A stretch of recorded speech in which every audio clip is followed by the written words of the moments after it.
Од утрово ја сме на терен, ја следиме состојбата со расчистувањето на улиците, чистењето на шутот и отпадот од домовите на жителите на ова скопско село, кое што беше едно од најпогодените од катастрофалните поплави кои што го зафатија Скопско минатиот викенд. Како што може да забележите и сами, значи ова се делови кои буквално беа под вода, меѓутоа сега активно се чистат, се собира цел шут и смет од домовите на жителите, се носи со тешка механизација, со багери, со камиони до каналот, каде што после и каналот се чисти и целиот отпад се носи во Дрисла. Исто така на терен постојано се надлежните, значи се врши дезинфекција на куќите. До сега е извршена дезинфекција на околу 300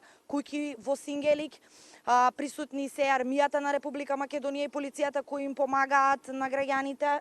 Меѓутоа можам да забележам и голем број на волонтери кои што несебично се даваат, односно им помагаат на жителите да си ги чистат своите домови или да почнат да си го враќаат својот живот во нормала.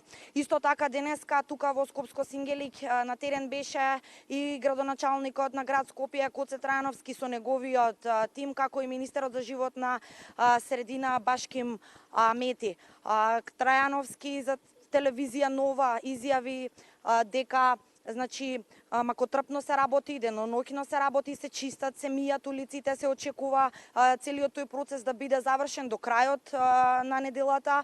Исто така посочи дека нели постојано се врши дезинфекција во куќите, така што сега предлагам да слушнеме дел од неговата изјава.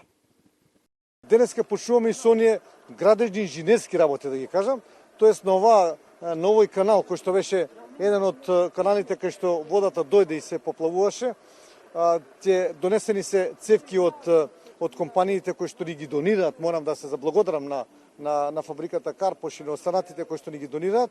Ќе дојде и механизација и денеска по оваа улица, значи почнувајќи од аптеката или од црквата нагоре према реонот 13, ќе бидат санирани сите премини, тоа ќе бидат направени мостови, при што ќе има два реда од цевки по 1,20 до 1,5 м, значи со должина од 2,5 метри и два реда такви, тоа значи по 5 метри.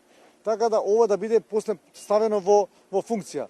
И заради тоа што почнува да се нормализира сообраќајот, за да можат луѓето нормално да се движат, а и евентуално ако има малку сега некој дождови помали, за да може тоа безпрекорно да функционира. Еве јас во моментов се наоѓаме нели во еден од дворовите, каде што во моментот се чисти, значи активно се работи.